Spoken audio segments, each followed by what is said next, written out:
Hi everyone, from me, Brent Graham of goodforthegame.co.za. It's Thursday night, 9 o'clock. Time for the Handicap Rugby Chat That Matters. On tonight's show, we're going to be looking at the URC into week 3 of action.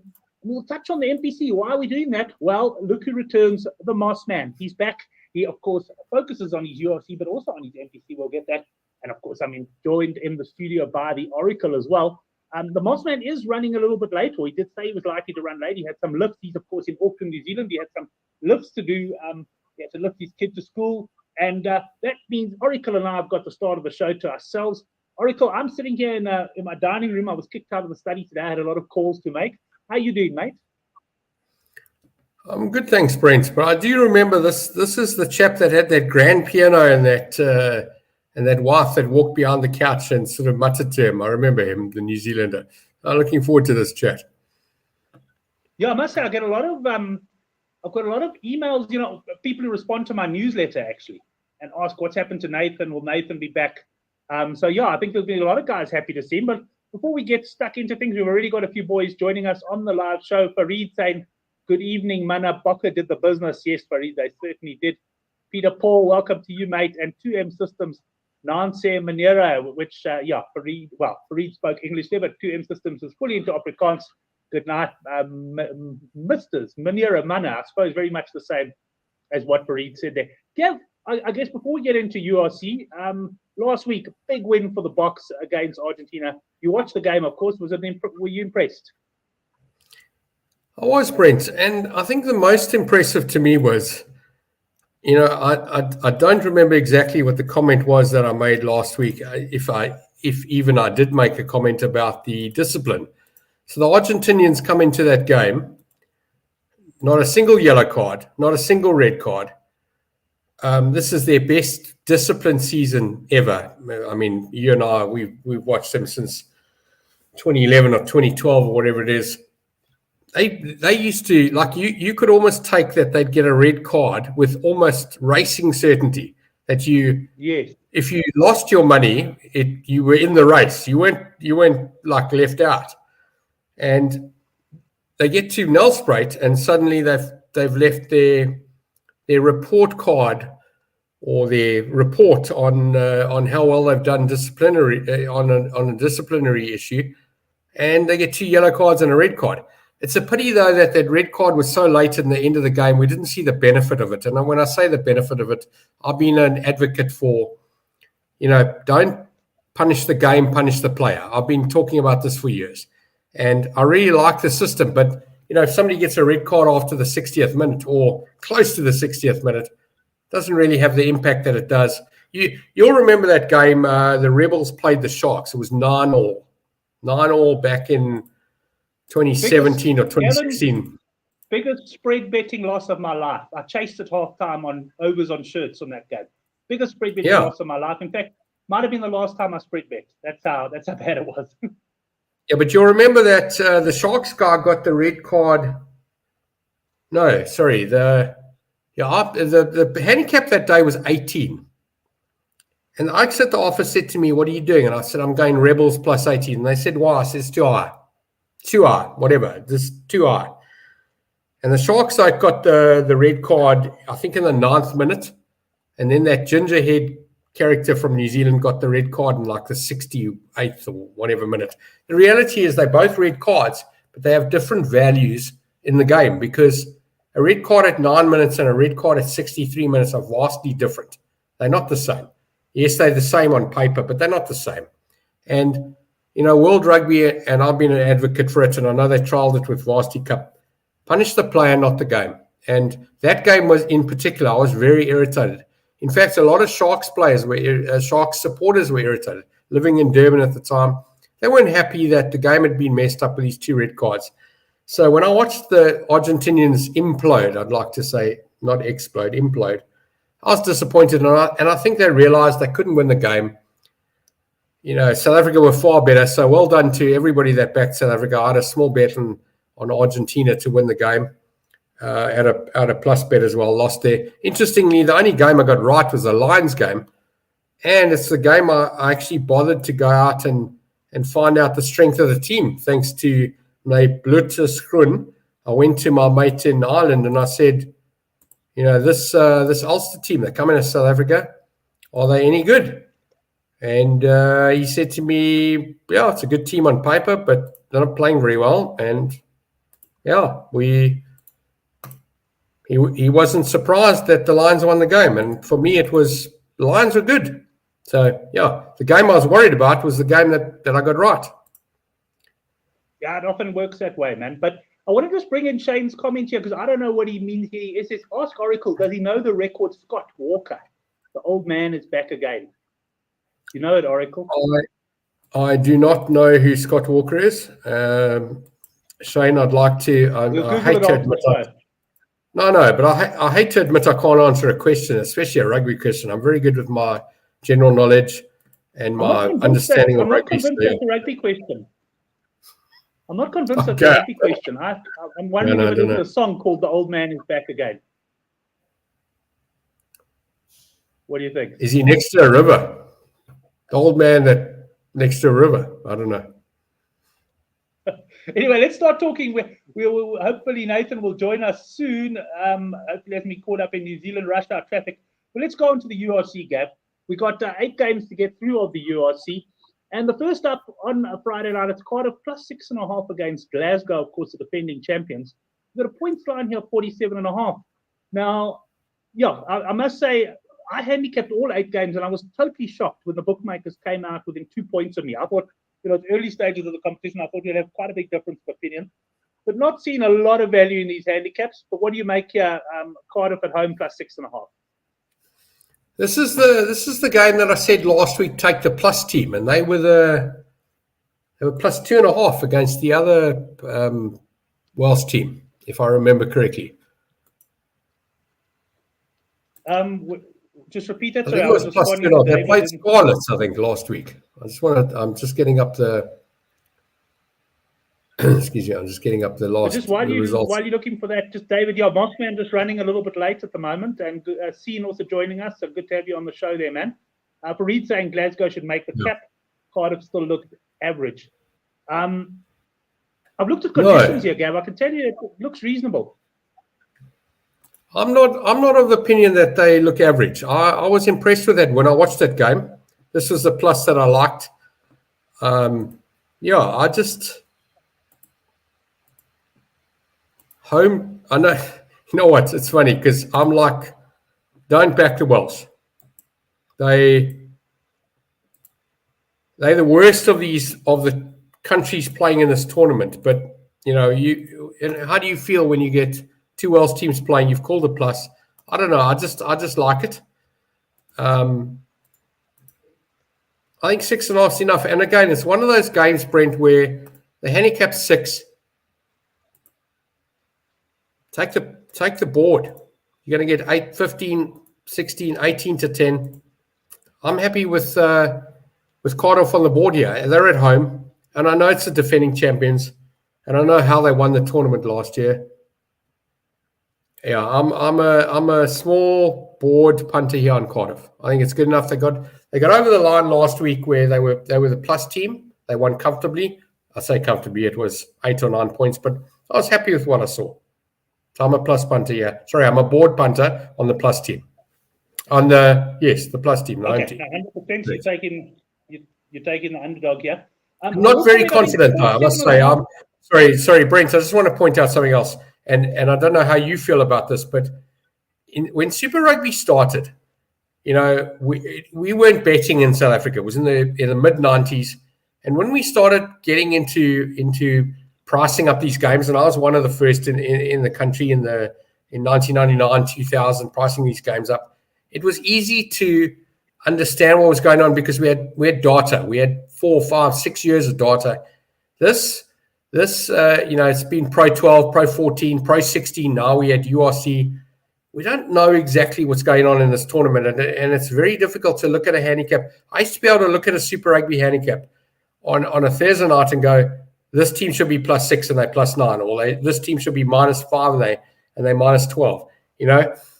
Today it's difficult in this tournament. We're in our 3rd year, or going into our 4th year. Sorry, we've had 3 finals. It's not as easy as Super Rugby was, so we've got to get used to this. And I'm going to tell you that when I'm calling Cardiff on the board here, I'm going half a unit or 1 unit. I'm not going maximum here. Whereas if this was 2002, 2003, I'm having a bigger bet comfortably. Right. Well, I'm leaning points here. I'm leaning overs. Had a look at conditions, but this game kicks off at the same time as another game on Friday night, and for me, it's not really necessary to get involved in both. And I do quite like a bet in this next game. But here we got the same handicap. We've got the home team, the Welsh team, plus 6.5 against a Connacht side that came back from, I think it was 27-7 down at halftime or something like that to beat the Sharks last week. And we've got a points line here of 48.5.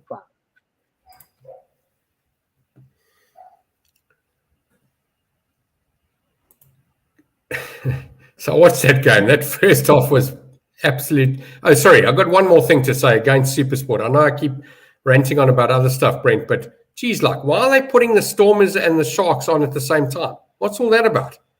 That's crazy. I wasn't happy with that at all. Crazy. Anyway, I doubt a Supersport's call, but it is crazy, yeah. Well, they should be part of it because they're paying for it. I mean, our advertising, they're paying for it. Anyway, I like the Sharks.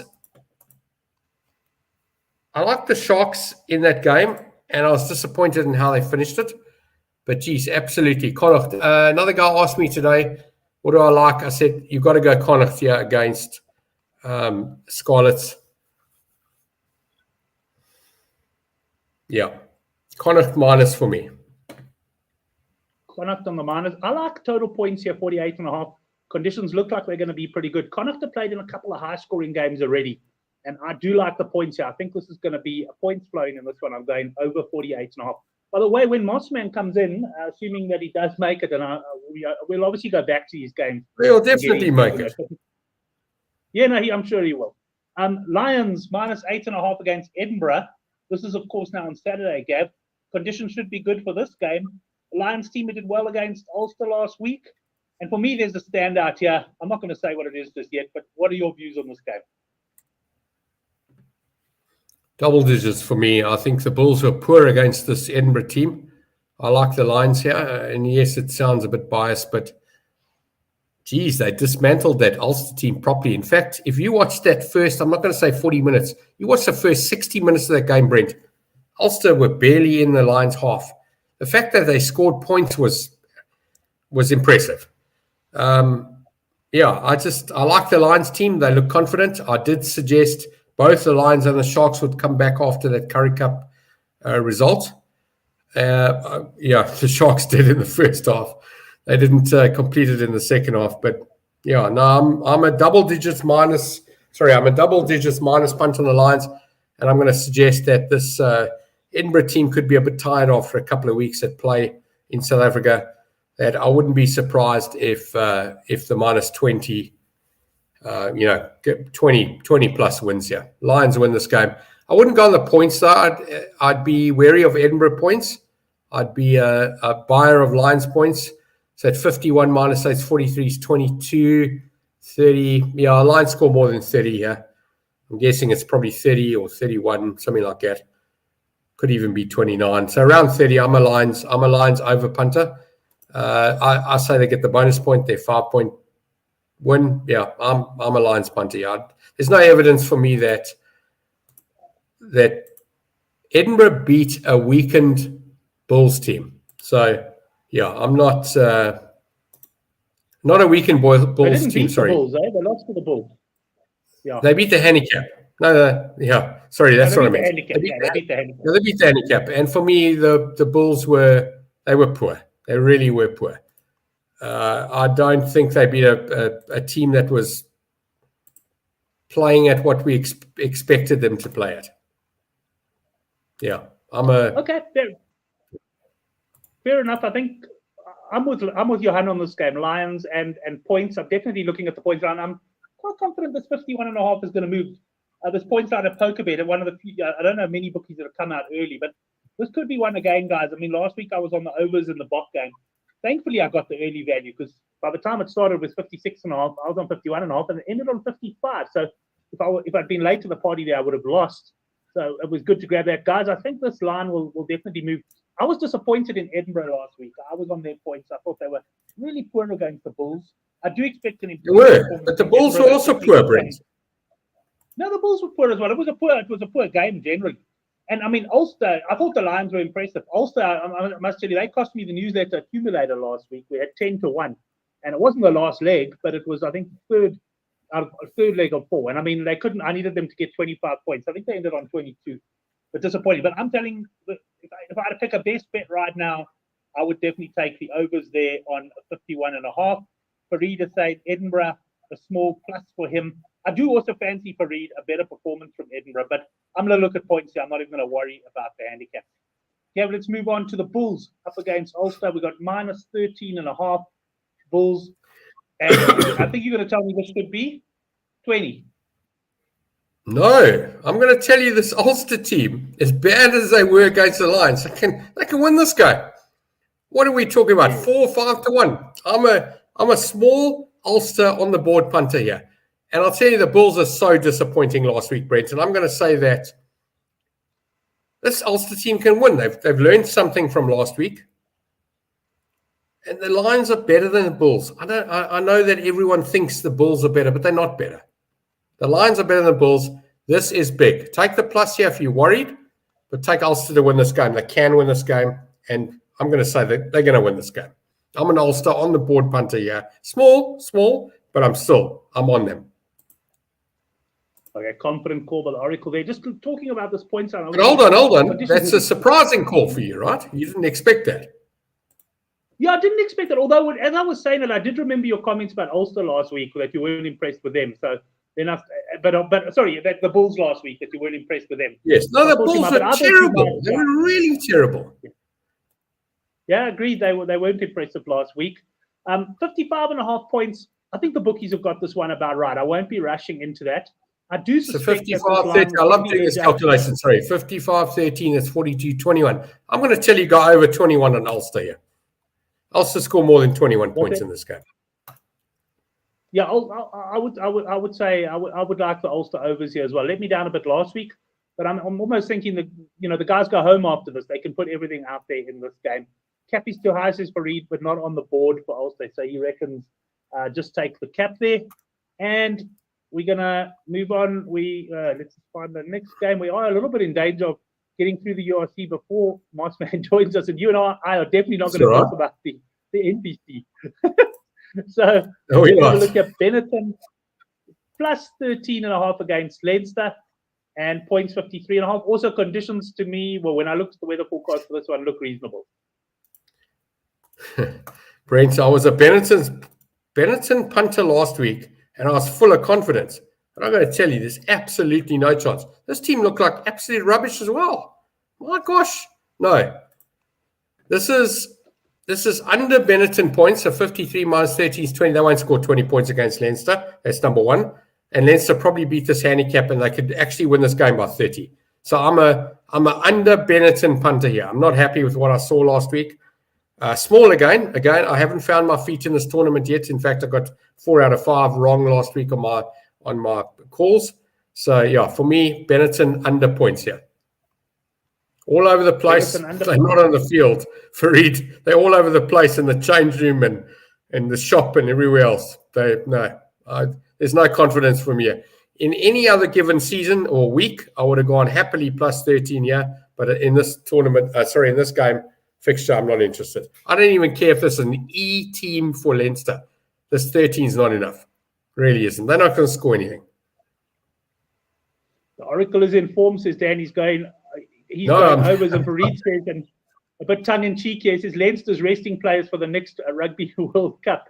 Correct. Yes, but the good news, guys, yeah, I'm gonna stop us here. We're gonna come back to this game, but we're gonna work our way back here because I see the Mossman has arrived.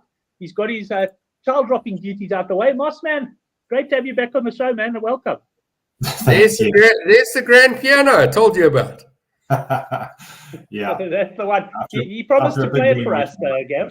Play a few tunes.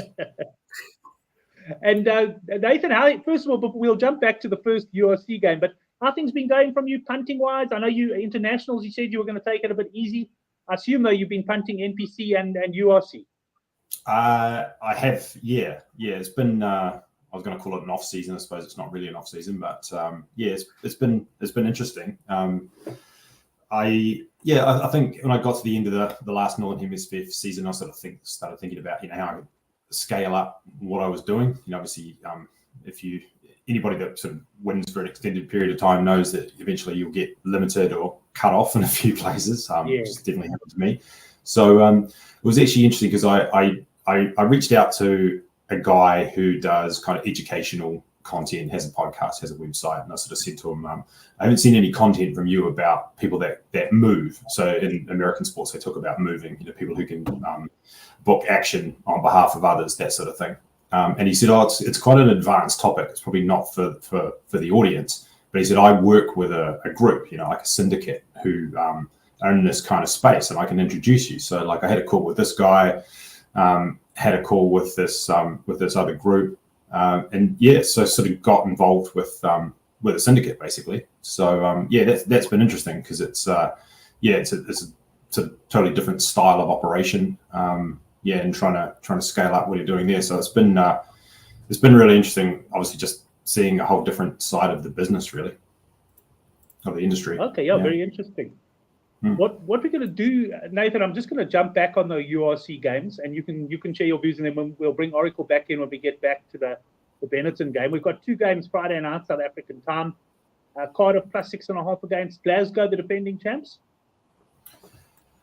To be 100% honest with you, I haven't deep dived into any of this yet. So I tend to, it's one of the things actually is that betting in the style that I'm doing now is that it's pretty much betting on game day or just before because there isn't liquidity like earlier in the week to actually get down in any kind of volume.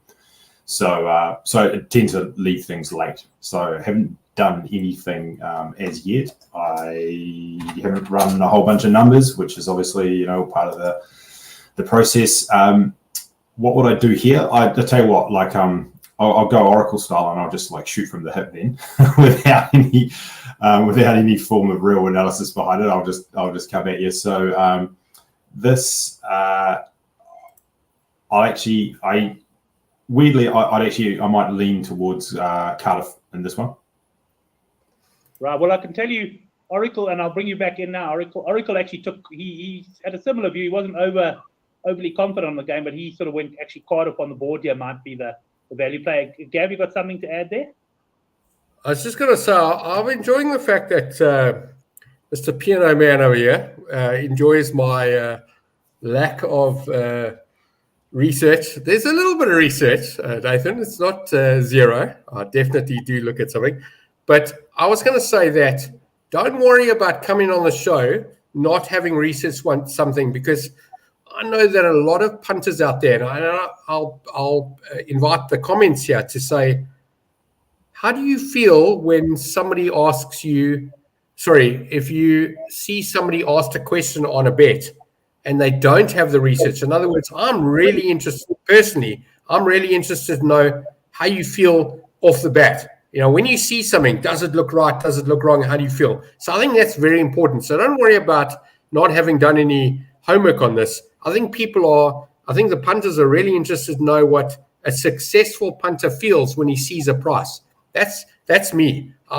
If I say to somebody, what do you think about this game? I don't care if they've done their research or not. I want to know that if they're hesitating and they're thinking about it for 3 minutes, maybe it's not the right person to ask. But if you're asking a question and the guy's got an answer for you, I like that answer. I mean, I'm interested in that answer. Yeah, I actually 100% agree. I think there's multiple layers to analysis, and one of them is gut feel. And I'll give you an example. It was 2 weeks ago, I think it was a Friday night game, Hawke's Bay, Taranaki. My numbers said Hawke's Bay, and I was literally 5 minutes out from kickoff, and I was so adamant that number was wrong that I just said, I'm just going to bet the other side. And I just had one of the biggest bets of the year on Taranaki in that game, and they ended up winning by 60 or some crazy thing. So it was sometimes you can look at your own number and you just feel that the number's so wrong that you say it's telling me to bet the other side. And I'm not saying I do it very often because I don't think, it's something that you want to do all the time. But as in one-off situations, I think there is something to it. And I also think just to that, because I particularly early in the week, I tend to work on that because I don't have a model or anything like that. I set my handicaps, and then I normally, and in this case, funny enough, bookmakers came out within 2 points of my handicaps, which on all games, which I was quite surprised about. But for me, Gav, it's fine to do what you're saying. Let's just say if you've been in the game for a while, because you get a feel, like you say, someone could put a handicap in front of you on a game, and I mean, you haven't really deep dive into it, but you can tell the handicap's wrong. Or like last week when the total points line came out for the box game at 51.5. I didn't need to go and research. I did when I did the preview, but I didn't need to go and research Nelspruit. All I had to do was check the weather, and I knew that 51.5. The fact that it just arrived is another story, but that it wouldn't last come kickoff. So I totally agree with you guys there. Nothing wrong with shooting from the hip there. That's for sure. And well, there's another game on at the same time. Nathan Scarlett's up against Connacht. Connacht's been pretty impressive so far. Good comeback against the Sharks last week. What do you think of this one? I think this is one I would probably stay off personally. But yeah, I think if I was going to go in any direction, just based purely on gut feel, it probably would be Connacht. Yeah, I mean, I think Scarlets the hip shooter's not doing too badly there, Brent. Yeah, exactly. Just some comments here. Blake saying I need to make a few T-shirts from you, Oracle. Maybe we'll have to get a merch store going there. And Farida Green, that's sometimes too much analysis. Farida, I just want to bring your comment up here because you're missing my point of the handicaps. I'm not handicapping where I think the game is going to finish. I'm handicapping where I think the handicap is going to finish. Handicap will go correct. Me, yes, the book. So for me, it's not people. I could handicap the game plus 6.5. If the bookies handicap it there's no real value for me. If the one team win by 30, my handicap was still pretty much where the bookies were. So for me, it's not about. I'm not trying to predict how many points the team's going to win by. I'm trying to see where's the market. Like in the total points last week, the market was always going to come to the mid-50s. And for me, it's like if the market's different to where I expect, that's my signal to get involved there. Shane just saying, take example, Benetton, Leinster handicap line. Historical odds, you can trace back the line is set at 13.5. So you tend to learn the line numbers. Farid says, gotcha, Brent. Yeah, no problem, Farid. I thought I better just point that out to people. Right, we've got Saturday games. Now we get into the South African games, Nathan. Lions minus 8.5 against Edinburgh, and points here 51.5. Gavin and I chatted about this. I certainly like the points overs here, and he's quite strong on the Lions. Yeah, I think I'd probably lean towards the Lions here as well. I think from memory last week, Edinburgh picked up a bonus point. They might consider that to be a good result for a 2-game tour, and therefore, sometimes on the second matches of these trips, if they feel like they've kind of accomplished what they set out to do, sometimes they take foot off the gas a little bit. I think the other thing was that I think the Lions actually put out a relatively weak team last week, and so they might see some improvements there. Oracle, you want to add? Yes, so I wanted to ask that question. I think that's quite important. Is Nathan's just brought up, they should be happy with what they got. So when teams come to South Africa for a 2-game tour, what are they expecting to get? 4 points a win, 5 points with a bonus point. They could get 10. So what is a good report card for a team coming here? I'm talking about a top team. I'm not talking about a Zebra or a Dragons or whatever. I'm talking about these Scottish teams, these Irish teams that come over here. What's a good score out of 10? What do they expect? Because you're right. If they've got what they thought they'd get, if 5 points is a good result, then you're right. Maybe they don't care for the next game. I don't know. But I'll throw something else at you then, a slightly different angle on that. If I'm Edinburgh coming to South Africa, and bear in mind they probably haven't been following the Curry Cup and all, but if I'm looking at the Bulls and the Lions games, which game do you think they were targeting to win? I would say they target Lions. I think 100%. I think it's a fair comment. Yeah. Yeah. So it's a difficult one. I mean, for me, as I said earlier, I'm only interested in points at this stage, as long as that line hangs around there. But yeah, another tough one. I think. Then we got talking about teams targeting games, it's generally reflected in the lineups. So they will say, we're going to rest a few guys for the first game because we're targeting the second game. I don't recall that happening last week. I thought the team that they put out was pretty much as good as they could do. I mean, I could be wrong again. You have to go back and look at it, but yeah, that is another thing to look at. Let's see what Fareed's got to say. Lions are again a mid-table team, good for Currie Cup, but not quite top. Hey, easy on my Lions there, Fareed. They're not mid-table. Yeah, go easy on Oracle's Lions. Although actually, champion elect. I think I think Fareed's not far off the mark there, but yes, fair enough, Oracle. Right, Nathan, minus 13.5 the Bulls against an Ulster side that I must say did disappoint me last week. What do you reckon here? Because Oracle was saying, the Bulls weren't that impressive either. No. This might be one where if I could wait and maybe get something at 14.5, I'd probably look to Ulster. Okay, and I think we're almost at the game. Sorry, whoa. You got to ask him. Can Ulster win the game, Nathan? Because I'm punting them to win the game here. I say they can. Well, obviously they can. At a 14.5. Have they a better chance than the odds suggest? Is where I'm going here. Sorry. Yes. Of course they can. Yes.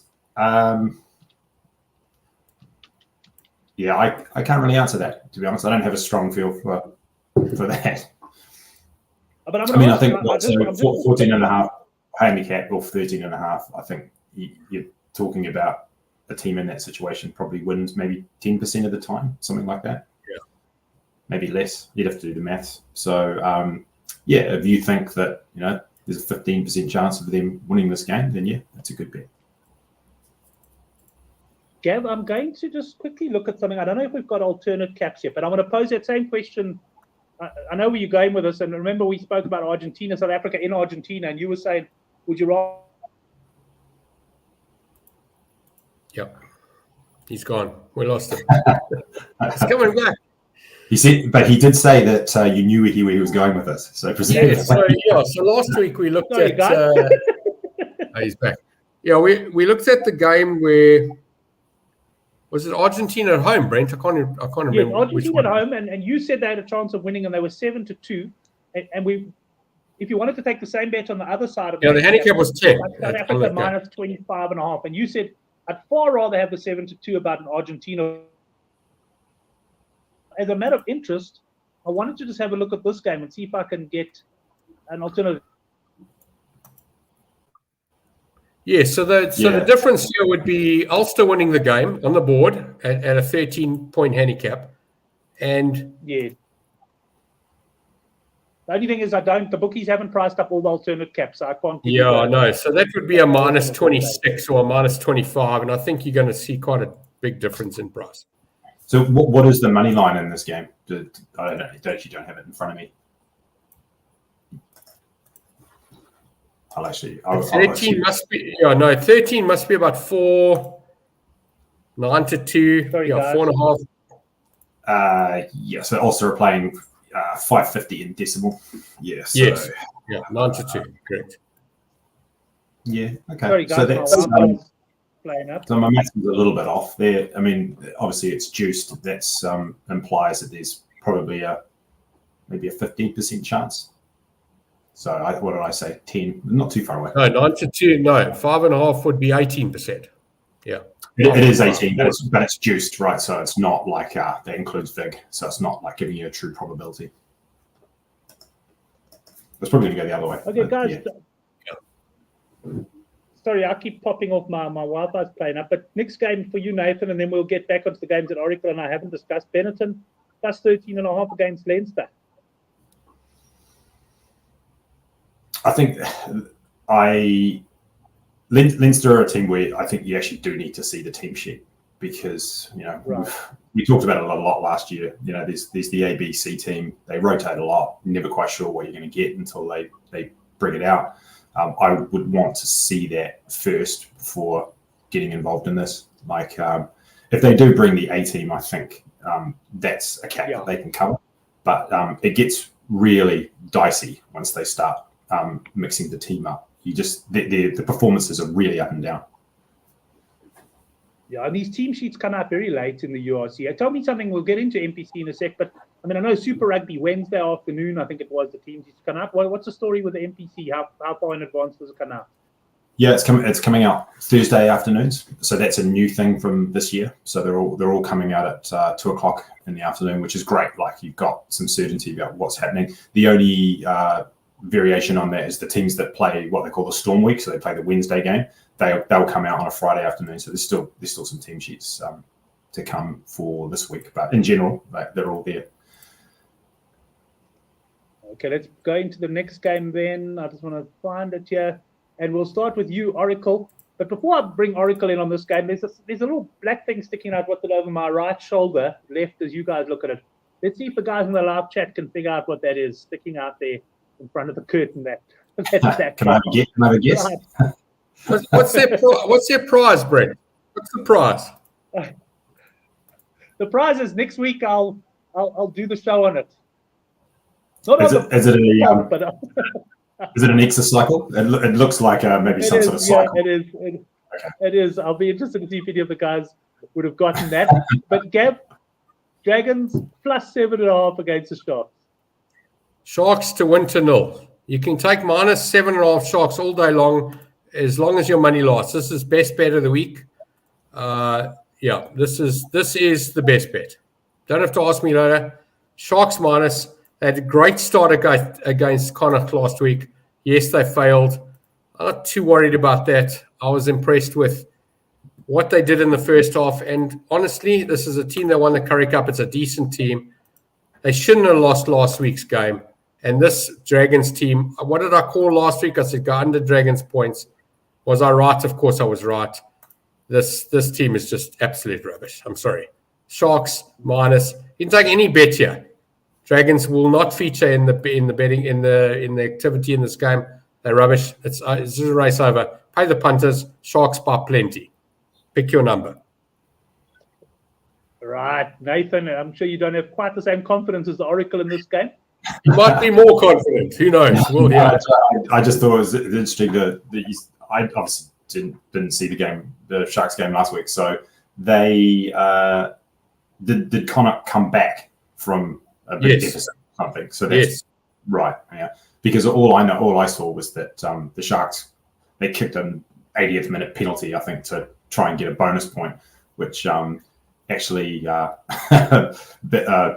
it outside the cap. So that's all I saw about the game. But you were saying that they were in control and kind of let it slip. Well, the first half, they definitely were. 27-7 at half. Sorry, I want to say one more thing. They were well clear at half time, 20 points clear. They were well clear, but Nathan, you've got to get a bit of context from the week before when they beat the Lions in the Currie Cup final. I'm not sure if you watched that.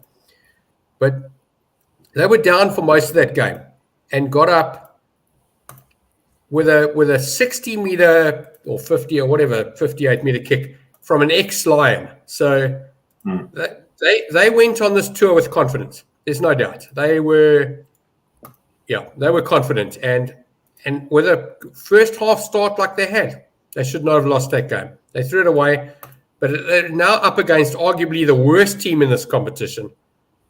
I mean, I know you can look at it from lots of different angles, but honestly, I say honesty all the time. I don't see Dragons scoring a point here. I think this is over. This is 0, 20-0, 25-0. I must say I am leaning towards Sharks on the handicap. I do think there'll be a few points for the home team in this one, but let's have a look at this game now, and I'll start with Nathan. We've got Munster minus 12.5 against Ospreys. I'm going to mention the points line of 49.5 because I want to bring up a comment that Shane made earlier just around the conditions in this game. Weather report, Munster versus Scarlets, torrential, it was not Scarlets, so hey, it's Munster versus Ospreys, eh? Yeah, so Munster versus Ospreys, but I also looked at the weather forecast for Munster. There's a lot of rain about. So, yeah, total points of 49 could be quite high there. But Nathan, what do you think of this game? Munster lost to Zebra, of course, last week. Yeah, exactly. And I would definitely probably get on the Ospreys here at that number. That weather forecast probably backs that up as well. It's difficult for teams to run up decent scores in bad conditions, right? Like this game, if it's as bad as what people are saying, it could finish, 7-10 or something like that, right? And when the points line becomes that low, clearly, it's very difficult for any team to cover a large cap. That's just, there's just not enough points, in the game distribute them in that way. So you'll find what happens is if that points line comes down, that the cap will drop as well. That's just how it works because those two things are linked and they have to be balanced. So that would make me. I'd probably lean Ospreys anyway, and that probably is just an extra bonus. Yeah. This is a tough one, Brent. This is probably the hardest of all of the games this weekend, and I'm not going to agree with Nathan here. For me, it's a Munster minus or it's a no bet, and I'm leaning towards no bet. So I'm torn here. The one result that I wasn't too particularly Ospreys surprised me, not Munster. Munster played okay. The Ospreys played better than I expected them to. So yes, it is. Yeah, this is the hardest game. I don't have an answer here. This is minus or no bet. If you like the minus or you feel like you like the minus, take it. But I wouldn't go plus here. I'd either have no bet or minus. Possibly a point. Sorry, If the conditions are that's not a lot of help. Yeah, but points are somewhere you can look at there. Keep a close eye on the weather.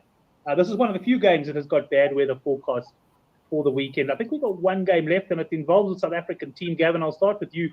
Zebra, who beat Munster last week, up against the Stormers, who, of course, lost to Ospreys in their opening match. The home team here, plus 10.5. Can they go back-to-back? We talked about it a lot with Argentina in the internationals, about teams struggling to reproduce. But Zebra here, plus 10.5. Brent, I was a Stormers minus punter last week, which was crazy. And which comment is haunting me or has haunted me this week is Henrik saying he's a Province supporter and not a Stormers supporter. I would have, 19 out of 20 weeks I'm back in the Stormers here. But I'm going to tell you, and this is not a plus either, back as Zebra to win the game on the board. You're going to get value, 5-2, 3-1. They can win. They beat Munster. They got confidence. Stormers were poor. Jeez, they were poor. Yeah, small bet. Zebra on the board. Done. Simple. Done. Zebra on the board for you. For readers saying Stormers by 20 or more. You couldn't get a bigger difference between two guys. So Nathan, you got anything firm on this one? Yeah, I actually. So I was on the Ospreys last week. So it didn't surprise me. But I'd take Zebra on the plus here as well. I mean, it's like a home underdog. There's nothing that we've seen in recent times to suggest that the Stormers deserve any kind of really big head start to try and cover. Again, if you think about what they're trying to get out of this, like their tour is probably heading to be a bit of a disaster, right? I think they would just want to get out of here with 4 points.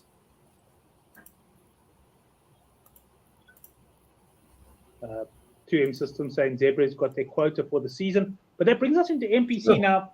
Gavin is not going to contribute, and neither am I here on the NPC. I've had one NPC bet, and it was an unders halftime play, and it actually arrived. So I've got a 100% record in the NPC this season. But I haven't been following that closely. But Nathan, I know a lot of guys on the show do follow the NPC closely, and certainly on our forum as well. So I'm going to run through the games, and you can just share your views if you've got any views on the game. If you don't, no problem. We pass and move on to the next one. And the first one is, I suppose, tomorrow morning, Northland up against Otago. Close game, was -1.5 the home team.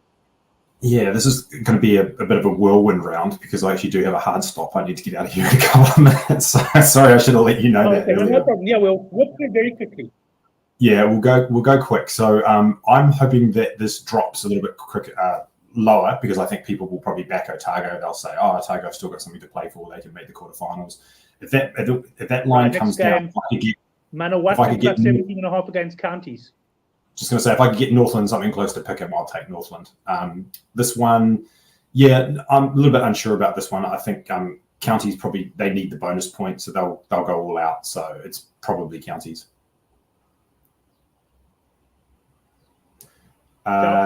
Southland, Northland, again, Harbour do have something to play for, but I think Southland aren't a bad team. I think at home, I probably lean Southland here. Wellington -8.5 against Hawke's Bay. Yeah, I think this is a good spot to get on Hawke's Bay. So I like Hawke's Bay here. They've got a couple of players back that they've been missing. I think they had back-to-back sort of 50-point losses, and I think that's going to scare a lot of people off Hawke's Bay, but they're actually still a good team when they've got their top team out, which they should do this weekend. Canterbury, plus a half a point against Waikato. This is exactly where I thought it would be, and it started at kind of 3.5, and I think Canterbury were a good bet at that number. I wouldn't touch it at this number. Sorry, did you say 3.5? Sorry, minus. Yeah, it was Canterbury plus 3.5 early in the week, and I thought it would stay around, so I just left it because I would have taken that, but it's gone. And Tasman, minus 8.5? Yeah, I think I like Tasman here. I think they've got a few All Blacks coming back, and it's a Radcliffe Shield game. They'll be keen to keep it for the summer, so I'd get on Tasman.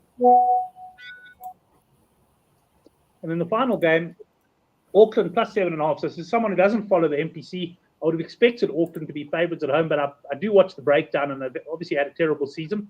But can they beat the handicap against Bay of Plenty? They have been terrible, and the other thing is that this is the final game. I think by this point, Auckland will know whether they're a chance of actually making it. I suspect that they won't be. Bay of Plenty are a really good team, probably underrated by the bookmakers and the lines and the betting public. So I would probably lean towards Bay of Plenty. Right, and that was a nice quick rip through the NPC there. Nathan, if you've got a bolt, what I would suggest is give us a closing statement, maybe if you do fancy anything strong. I know it's not a weekend, you're getting heavily involved, but if you had to pick a bet that stands out for you? Yeah, it's a tricky one. Sharks minus, Nathan. Sharks minus. Go Sharks minus. I'll pass at this point. I would probably need to have a closer look at it, and I'll probably rattle off about 10 games and haven't looked closely at any of them. So, yeah, I'll love you and leave you.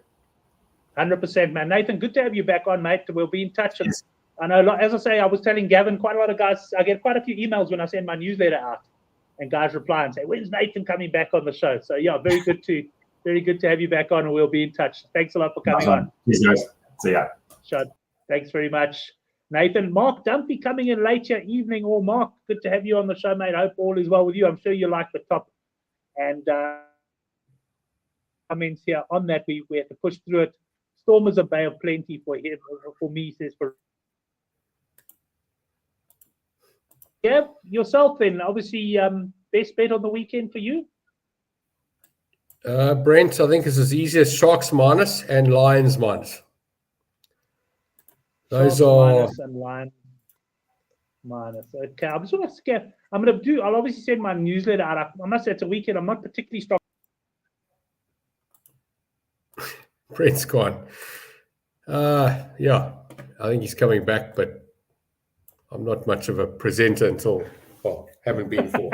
Yeah, sorry about that. Yes. Very quickly, yeah, sorry, man. We'll end the show now because my Wi-Fi is absolutely messed it up. 51.5 overs in the Lions game. That is available at the moment. I think this game will start in the mid-50s as well, similar to the Box game last week.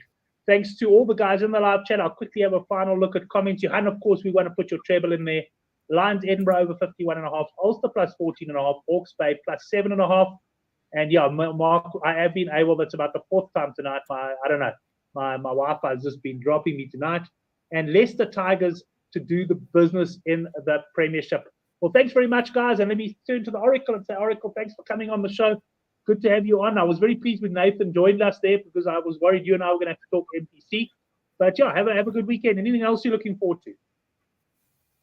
No, I just no, nothing. I'm just looking forward to the summer of sport here, Brent. The Nedbank Challenge, the Pakistanis are coming to South Africa. I'll be at the Test match in Cape Town, SA20 starting in January. Yeah, that's Boxing Day and New Year's Day EPL games.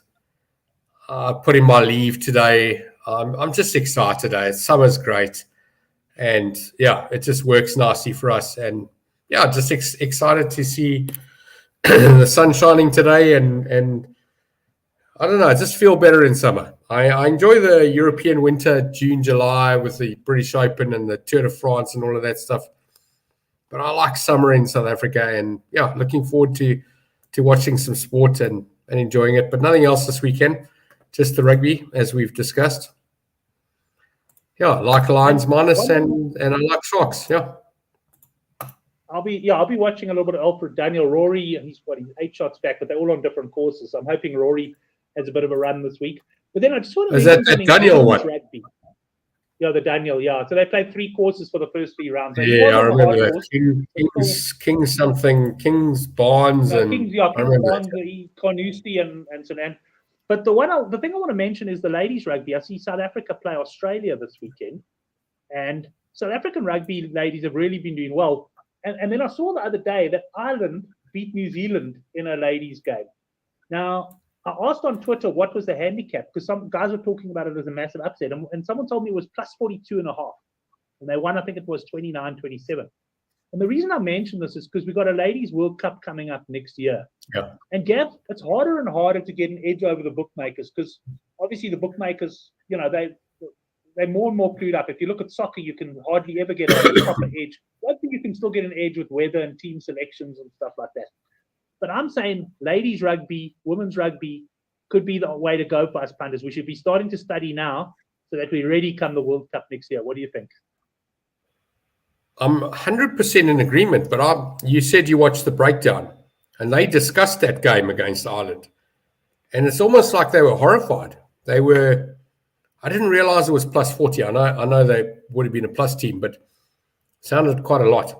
But this New Zealand team is not performing. In fact, they've started most breakdown shows, excuse me, in the first 5 or 6 minutes, and they've discussed the Silver Ferns, I think they call them. I can't even remember what the name is. But I don't think they hadn't played. I did watch the breakdown, but I must be honest, I dozed through some of it as well. But am I right in saying I don't think they'd played yet, or had they? Did they review that game, or were they still? I got the feeling they were still to play Ireland after the breakdown this week. So I don't know. Unless it was this week. Yes, sorry, I'm obviously talking about Monday's show, but they were unhappy about the previous results, so they'd obviously played somebody. But I'm going to suggest I've used a little side eye to watching that, and you might remember that 8 years ago. Which would have been 2016. We had a World Cup as well. And I know that on my Oracle Rugby website at the time, I did tip some of these games, and I got them horribly wrong, Brent. I didn't put a lot of homework into it. I think I was 7 units down, going like quarters and halves. I was murdered. I got them completely wrong. But to go to your point earlier, yes, if you do a bit of homework here, I've said this for years in this industry, if you do more homework than the bookmaker, you win money. It's as simple as that. Obviously, the discipline and the money management aside, you will win money. So 100%. If you start watching these results, start looking at what handicaps are, and the deviation from handicap, the result to handicap deviation, we saw 60 there. You don't see that in men's rugby. You don't see it today. You saw it in 87, 91, 95 for that matter. You don't see it today. A minus 80 team loses by between 60 and 100. They don't lose by 160, and they don't lose by 20. They lose close to what the handicap is. So the science from a men's game point of view is up there. They'll catch up eventually in the women. So this is your opportunity. It's the same as Varsity Cup. We've discussed that in First Division Rugby. The bookmakers don't put a lot of effort into that. They don't put a lot of time into it. If you do a little bit of homework, you win here. And I got to say, what's that South African game against the Spanish? Geez, was try for try. I don't know if you watched it, the women's game that was recently in Cape Town. I didn't go to the stadium, but I watched most of the game. And it's like, it's difficult because you can't see momentum there. I couldn't see it. I couldn't see a team that was on top. Either of those teams, in my opinion, I was watching, could have won by 20. Like there were points in the game where they literally could have gone anywhere. So it's difficult to tell.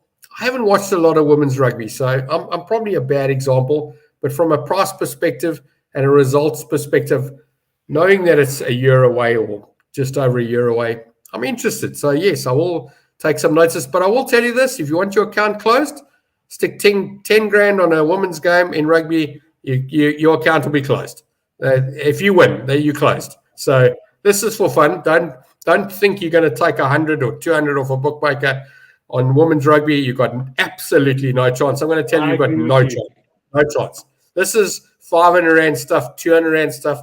If you're brave, put £1,000. First of all, you shouldn't be putting a lot of money on these games because they're hell of a hard to call. And if you win, keep it low. Chuck them a few casino spins and some lucky numbers punts to make your account look like a mug status. But geez, if you hammer them in one go, yeah, you're in huge trouble. Your account's closed. It's just closed. Let me ask you something, Gab. But I want to ask you something just while we're on that topic, because I agree with you 100%. If you suddenly go start putting 10 grand on a women's game, you can kiss your account goodbye, right or wrong, probably, you know. But if you're, and I know you on that side of the fence, and you've been many years. I'm on both sides, Brent. I've been on both sides for 25 years. No, you're on both sides. But what I'm saying from an analysis point of view, if I'm a rugby punter and I'm punting 10 grand a game or whatever, is it worth my while sometimes after a decent win to go and blow 2 grand in the casino? Will they? I mean, are they going to actually say, look, hey, hold on, this guy also plays casino, let's keep him on? Or is it more just a case of saying, no, man, this guy's too good at rugby, we don't want him? I'm going to tell you to blow the 2 grand before you win the 5 grand. Most, you can laugh. I'll tell you what, most of these algorithms, and especially the European companies, they've got algorithms out there saying, what was this first guy? What was his first deposit? So let's put it this way. If you're going to do a 5 grand deposit, do a 50 rand deposit first. Because a lot of these algorithms are, what was your first deposit? What was your first bet? What did you do in your first 3 or 4 days of punting? If you open an account, deposit on the same calendar day, because the algorithm likes you, thinks you're a fantastic punter, because you didn't open an account on Monday and have your first bet on Friday. You open an account on Monday, have your first bet on Monday. Make sure it's a casino bet. Make sure it's a lucky numbers bet. Make sure it's a mug bet, whatever it is, a 60-leg soccer multiple. That the algorithms like you, and they tell the company, this Ike is good. Keep him. Even if he wins for the first 3 months, computer says, I like us, Ike. This is a good punter because of his first couple of days' behavior sets the tone. So I know that, I had a mate years ago. Sorry, one more quick story, Brent. I know I've got stories all day long. One of my mates, he's like winning at this place, and he says to me, he's worried. He's like won too much. I said to him, throw them a couple of mug bets, and he couldn't do it. He actually couldn't take his money and say, I'm donating. And if you're a good punter and you're winning your, I'm going to say 20 grand to 100 grand a year, whatever your number is, bro, it's like tax. Chuck your 5-7% at absolute mug stuff. And if you're very clever, do it first. Don't do it at the end. Do it in the beginning. Because if that computer thinks, that algorithm thinks you're in mug, it'll think you're a mug for a long time. And if you hit it, if you happen to hit like a jackpot or something, that's even better, because the algorithm, that's pure chance. So then they're going to want you, they want to keep you on to get that money back. That would be the ultimate dream, is taking money, throwing it at the machines just to try and look like a mug and then end up winning something. Yes, I'm just going to answer Shane's question. Yes. So my answer to you, Shane, is if you're winning money and you're winning money, I'm going to use South African horse racing. So I know a little bit about English and Irish racing, but let's talk about South African racing for a second, because that's something I do know and understand very well. So if you back a horse at 10 to 1 and the horse wins, and the starting price of the horse at just before the race is 10 to 1, no one will say anything to you. If you back that 10 to 1 shot and it goes 12 to 1, no one will say anything to you. But if you back that 10 to 1 shot and starts at 4 to 1 and it wins, computer doesn't like you. And if you back a 7 to 1 shot and it starts at 5 to 1 and it wins, computer don't like you.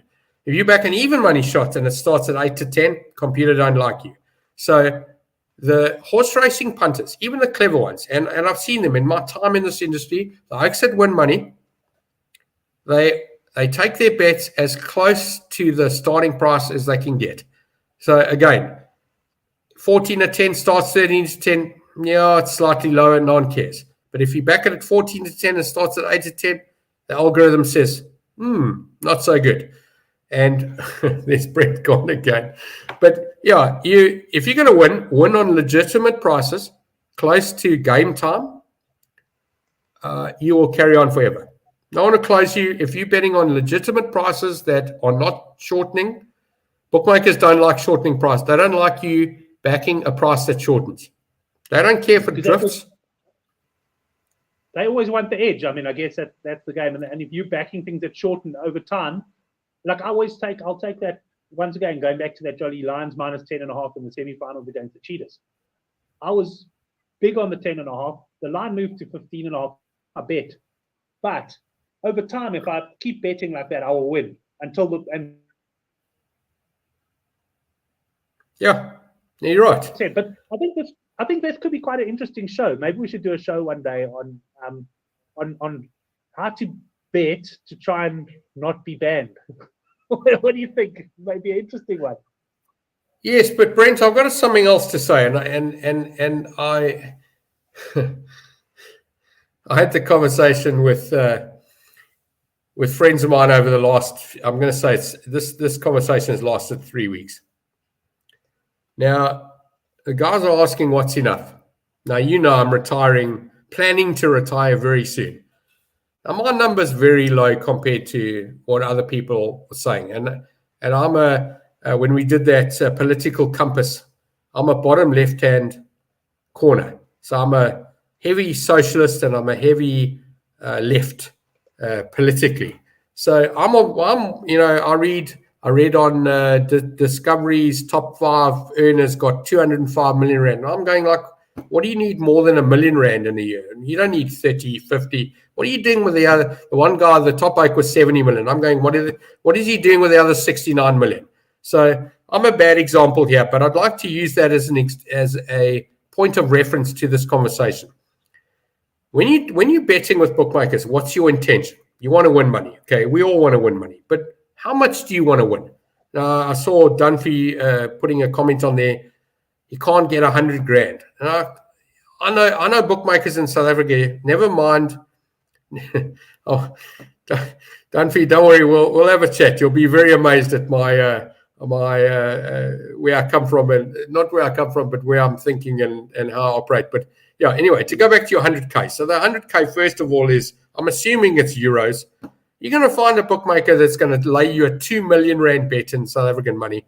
They're not laying it to you in South Africa. They're not interested because the small oaks you're going to put out and the bigger guys, they don't need you. They got 2 million R1 punters. They don't care about you. So, I have to ask this question, and I didn't know the answer 10 years ago, Brent.